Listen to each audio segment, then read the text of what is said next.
CM Kejriwal press conference कर रहे हैं कोरोना वायरस को लेकर, सीधे आपको वहां लिए चलते हैं। कोरोना वायरस से जो हमें बीमारी हो रही है वो हमारी ऊपरी सांस के हिस्से में अपर रेस्पिरेटरी इन्फेक्शन है, जिसमें कि मरीज को खांसी जुकाम के सिम्टम आएंगे।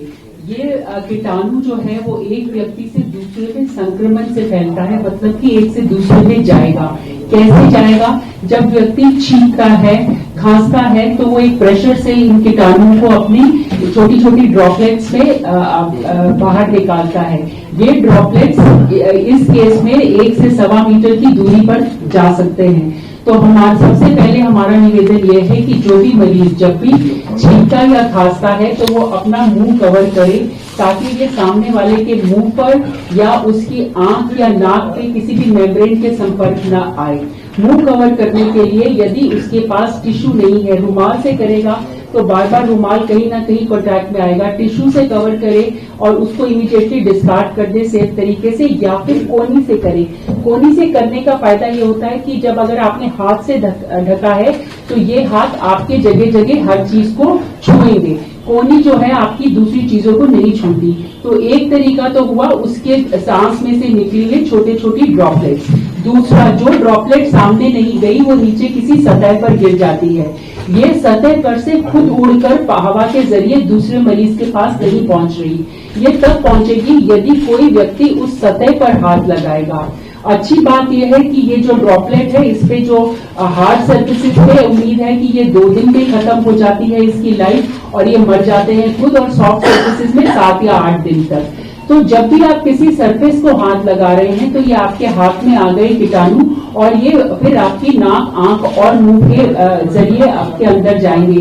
इसीलिए हम रिपीटेडली कह रहे हैं कि अपने हाथ धोइए। कीटाणु जो है वो आसानी से 20 सेकंड तक साबुन और पानी से हाथ धोने से मर जाता है और किसी को इन्फेक्ट नहीं कर सकता। इसलिए ये हम अनुरोध कर रहे हैं सारी जनता से कि आप अपने मुंह, आंख, नाक को हाथ लगाना छोड़ दें। दूसरा, जितनी बार हो सके अपने हाथ धोएं, और आप जो है किसी अनचाही सतह को हाथ ना लगाएं जो बाहर जुड़ी है। ये जो एटिकेट है, एक जो मरीज का एटिकेट और दूसरा जो स्वस्थ व्यक्ति है उसका। दूसरे में ये बहुत लोग सोच रहे हैं कि हम मास्क लगाएं। मास्क यदि हेल्दी इंसान लगाएगा तो क्या होता है कि जब हेल्दी इंसान को एक फॉल्स सेंस ऑफ सिक्योरिटी हो जाती है कि मैं बच गया। पहली बात, जब भी आप मास्क से अनकंफर्टेबल होंगे वो हाथ जो आपने इधर उधर लगाया उसे एडजस्ट करेंगे। तो आपने ये हाथ जो आपके पास कीटाणु वाला है आप अपने उन क्षेत्रों पे ले जा रहे हैं जहां से बीमारी फैल सकती है।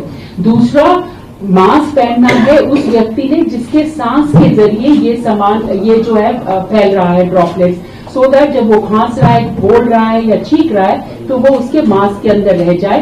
बीमार व्यक्ति जिसको खांसी जुकाम बुखार है वो मास्क जरूर पहने। स्वस्थ व्यक्ति मास्क ना पहने, क्योंकि इससे एक फॉल्स सेंस ऑफ सिक्योरिटी और एक गलत जो है actually predisposing himself to the chances of infection, कि उसको लगता है मैं प्रोटेक्टेड हूँ। सो प्लीज आप सोशल रिस्पॉन्सिबिलिटी में हम रिक्वेस्ट कर रहे हैं कि आपके साथ वाले को भी है तो उसको बताएं कि आप खांस रहे हैं, उसमें आप संकोच मत माने और जनता एक दूसरे का हैंड होल्ड करके आगे बढ़े। एक जो गलतफहमी है, सारे मार्केट के अंदर मास्क को खरीदने की होड़ लगी हुई है, सैनिटाइजर्स को खरीदने की होड़ लगी हुई है। तो मैं डॉक्टर सिंह से रिक्वेस्ट करूंगा कि जरा सा बता दें कि स्वस्थ लोगों को मास्क नहीं पहनना है और इतना मार करने की जरूरत नहीं है। मार्केट में इतने सारे मास्क घर में प्रोक्योर करने की जरूरत नहीं है। चल रहा है। धन्यवाद सर। जैसा कि सर ने अभी कहा, मैं इसको थोड़ा सा एलैबोरेट करके बताऊंगा कि मास्क पहनने के क्या नुकसान हैं आज की तारीख में, जब हमारे पास केसेस कम्युनिटी में बिल्कुल ही लिमिटेड हैं और जो केसेस हैं वो हॉस्पिटल में है बाकायदा। तो ऐसा नहीं है कि कम्युनिटी में केसेस घूम रहे हैं, इस बात को आप लोग बिल्कुल अच्छे से समझ लीजिए। दूसरी चीज, जो इम्पोर्टेंट बात अभी मैडम ने भी कही और वो हम सब लोगों के लिए लागू है, हम लोग कभी भी, आपने देखा होगा जनता में, मैं इतने समय से कभी कोई मास्क नहीं पहन रहे, आप भी ना पहनिए। अननेसेसरी का ये फॉल्स सेंस ऑफ सिक्योरिटी देता है और दूसरों में एक भ्रांति पैदा करता है कि शायद आप इस चीज के मरीज तो नहीं हैं। तो ये भी ना करें, क्योंकि अन्य इससे आपको कोई लाभ नहीं होने वाला। क्योंकि आम जनता जो मास्क खरीदती है, आप कितने मास्क खरीदेंगे? 1, 2, 3, 4, हर 6 घंटे में मास्क चेंज करना चाहिए आज का कायदे के अनुसार। अगर आपको सर्दी जुकाम खांसी है या आप एक कॉन्टैक्ट की तरह से जा रहे हैं, आप बाहर से यात्रा करके आए हैं, सिम्टम हुए हैं और अपने को दिखाना चाहते हैं, उस समय पे आप जा रहे हैं, बिल्कुल पहनिए मास्क। लेकिन अगर आप वैसे ही जा रहे हैं तो बिल्कुल मत पहनिए। सिम्टम के साथ जा रहे हैं, कृपया सार्वजनिक वाहन उपयोग ना करें, अपना खुद का वाहन उपयोग करें। अगर आपके पास नहीं है तो सरकारी एम्बुलेंस रिक्वेस्ट करें, सरकार आपको साधन प्राप्त देगी, जैसा कि माननीय मंत्री जी कहेंगे। तो मेरा यह है कि आम जनता के ट्रांसपोर्ट यूज न करें, जिससे कि इन्फेक्शन और फैल सकता है। रही बात दूसरी के मास्क N95 का बहुत चलन है, हर आदमी चाहता है कि मैं बेस्ट मास्क पे जाऊं, N95 N99 ये करूं। इसकी कोई आवश्यकता नहीं है। N95 मास्क सिर्फ 2 किस्म के लोगों को जरूरत है, सिर्फ हेल्थ केयर वर्कर्स, जो माइक्रोबायोलॉजिस्ट, जो आपका सैंपल कलेक्ट कर रहा है, जिससे कि एरोसोल जनरेशन का संभावना है, उसको N95 की जरूरत है और किसी को भी नहीं। इवन हॉस्पिटल में काम करने वाली नर्सों को भी नहीं चाहिए। और जो डॉक्टर डायरेक्टली मरीज को टच कर रहा है, एग्जामिन कर रहा है, उसके लिए फुल पीपीई के साथ N95 जरूरी है। तो ये बात आप सब जगह कहेंगे, क्योंकि जब हम मास्क के लिए अफरा तफरी आफाताफी मचाते हैं तो रेट बढ़ा दिए जाते हैं, रेट बढ़ा दिए जाते हैं, शॉर्टेज हो जाती है, अननेसेसरी की शॉर्टेज हो जाती है और उससे कोई लाभ भी नहीं हो रहा। अगर लाभ हो रहा हो तो भी बात एक समझ में आती है। दूसरी बात जो जैसे हैंड सैनिटाइजर की सर ने भी कहा, कोई ऐसी आवश्यकता नहीं है। देखिए, अगर हमारे पास हाई क्वालिटी का डॉक्टर नहीं है तो एक कंपाउंडर भी हमारे लिए बहुत जरूरी हो जाता है जरूरत के समय पे। तो मेरा ये निवेदन है कि अगर आप सिर्फ सोप एंड वाटर से आराम से हाथ धोएंगे, प्लेन वाटर से भी धोएंगे 15-20 सेकंड, तो हाथ धोना पर्याप्त है इस काम के लिए। लेकिन हाथ धोना नियमित रूप से बहुत ही आवश्यक है। मैं अभी यहां बैठा हूं, ये इसको टच कर रहा हूं, कल को मैं उस समय की बात कर रहा हूं जब हमारे पास पेशेंट्स होंगे, तो पेशेंट का इस सतह पे अगर छींक या उसके अंदर वायरस आ गया है तो सॉफ्ट टिश्यू पे, हार्ड टिश्यू पे 8 घंटे तक वायरस रह सकता है, सॉफ्ट पे ये 1 से 2 दिन तक भी रह सकता है। और अगर कंडीशंस दूसरे किस्म की रही, इसमें टेम्परेचर, ह्यूमिडिटी ये सब काम करती है। तो ये हमको बहुत ध्यान रखना है कि हम ऐसे समय पे जब ये हो तो मैं कहूंगा कि अपनी आदत में भी परिवर्तन करें और मास्क उस समय पे अगर आपको डॉक्टर ने आदेश करे तो जरूर पहने। आप हॉस्पिटल में जाएंगे, जितने हॉस्पिटल में व्यवस्था की गई है, अगर वहां पे आपको डॉक्टर ट्राइज करता है, अलग करता है कि भाई आपका सैंपल कलेक्ट होना है, तो आपको मास्क भी देगा कि अब आप इस मास्क को पहनिए। तो ऐसा मेरा वो निवेदन है, जैसा सर ने कहा कि मास्क की आवश्यकता आम जनता को तो बिल्कुल भी नहीं। दिल्ली में अभी तक 3 केसेस हैं। तो एक तो मैं सबको ये कहना चाहता हूं कि हम लोग, सब लोग, पूरी सरकार इसको लेके चिंतित है, लेकिन हम पूरी तरह से तैयार हैं। घबराने की जरूरत नहीं है, सबके सहयोग की जरूरत है। अगर हम सब लोग सहयोग करेंगे तो जैसे अभी तक हम पिछले हफ्ते 10 दिन 15 दिन में इसको कंटेन कर पाने में सफल हुए हैं, ऐसे ही आगे भी हम लोग जरूर सफल होंगे। अभी तक दिल्ली के अपने 3 केसेस हैं और 1 केस अभी अंडर इन्वेस्टिगेशन है, जो हो सकता है कि पॉजिटिव हो। इन 3 केसेस को जब इनसे पता किया गया तो पहले केस के 105 लोगों के कांटेक्ट में आया था वो। दूसरा केस 168 लोगों के कांटेक्ट में आया था पिछले 14 दिन में, और तीसरा केस 64 लोगों के कांटेक्ट में आया था।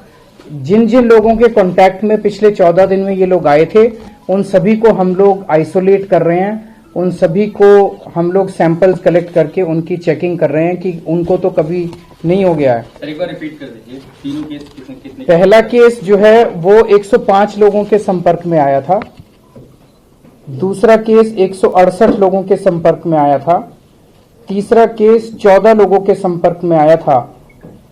इन सभी लोगों को हम लोगों ने क्वारंटाइन कर दिया है और अब इनके सैंपल्स चेक करा रहे हैं, जिन जिन के सिम्टम्स निकल रहे हैं। इसके बाद जैसा आप लोग जानते हैं कि एयरपोर्ट के ऊपर सभी पैसेंजर्स की अब स्क्रीनिंग हो रही है, जिसके लिए दिल्ली सरकार के 40 डॉक्टर्स वहां पे एयरपोर्ट पे मौजूद हैं। और जितने लोगों की वहां पे थर्मल स्कैनिंग होती है, जैसा हम जानते हैं 14 दिन का इसमें पीरियड है, 14 दिन के बाद इसके सिम्टम्स आने लगते हैं, तो वो जब अपने घर चले जाते हैं, अपने अपने इलाके में चले जाते हैं, तो जो दिल्ली वाले हैं, उन दिल्ली वालों के ऊपर हम सब्सिक्वेंटली अगले 14 दिन तक उनके ऊपर निगरानी रखते हैं कि अगले 14 दिन में उनके कोई सिम्टम्स तो नहीं आ रहे। अभी तक 1,40,603 पैसेंजर्स की स्क्रीनिंग हो चुकी है और उनको सर्वेलेंस पे डाला जा चुका है। 1,40,603 पैसेंजर्स की स्क्रीनिंग हो चुकी है और उनको सर्विलेंस पे डाला जा चुका है। हमारे जो 25 हॉस्पिटल्स हैं उनमें 168 बेड्स हम लोगों ने इसके लिए तैयार कर लिए हैं। आइसोलेशन बेड्स जब भी जरूरत पड़ेगी इनको इस्तेमाल हम लोग कर सकते हैं। मेरी दिल्ली के लोगों से अपील है कि अगर आपके पड़ोस में आपका कोई जानकार, आपका कोई रिश्तेदार या दोस्त विदेश से होके आया है तो उसकी जानकारी आप तुरंत सरकार को दें ताकि हम उसकी जांच कर सकें और उसको निगरानी में रख सकें, क्योंकि अभी तक जितने भी केसेस हो रहे हैं वो विदेश से आए हुए लोग अपने साथ लेके आ रहे हैं। तो हो सकता है कुछ लोग बता दें, हो सकता है कुछ लोग ना बताएं, निकल जाएं। तो अगर आपकी नज़र में ऐसा कोई भी व्यक्ति है जो पिछले 14 दिन में विदेश से होके आया है तो उसकी जानकारी तुरंत सरकार को दें। दूसरा, जो लोग क्वारंटाइन हो गए, चाहे सिम्टोमेटिक चाहे एसिम्टोमेटिक, उनके घर का खर्चा कैसे चलेगा। इसीलिए हम सभी एम्प्लॉयर्स को अपील कर रहे हैं कि 14 दिन के लिए या जब तक उनका इलाज होता है तब तक उनको पेड लीव दी जाए ताकि उनको किसी तरह की परेशानी ना हो। तीसरा, अभी सैंपल आपको अगर शक है कि आपको आपको अपना सैंपल देना है तो अभी सैंपल देने के लिए आप केवल सफदरजंग और आरएमएल में जाते थे। अब हमने सैंपल कलेक्ट करने के लिए 25 अस्पतालों में इसका इंतजाम कर दिया है। इन अस्पतालों के अंदर इनके सैंपल कलेक्ट करने के लिए, ट्रीटमेंट के लिए हम इनके लिए भी अलग से इंतजाम कर रहे हैं इन हॉस्पिटल्स के अंदर, ताकि जब इन हॉस्पिटल्स में कोई मरीज जाए तो वो दूसरे मरीजों के साथ उसका संपर्क ना हो। ये ऑर्डर कर दिए गए हैं कि मेट्रो, बसेस और सभी हॉस्पिटल्स इनका डेली डिसइंफेक्टेंट के जरिए इनको डिसइंफेक्ट किया जाएगा। पूरे के पूरे मेट्रो को भी, सभी बसेस को भी और सभी हॉस्पिटल्स को भी। और कल और परसों होली है। दिल्ली की सभी जनता को होली की शुभकामनाएं।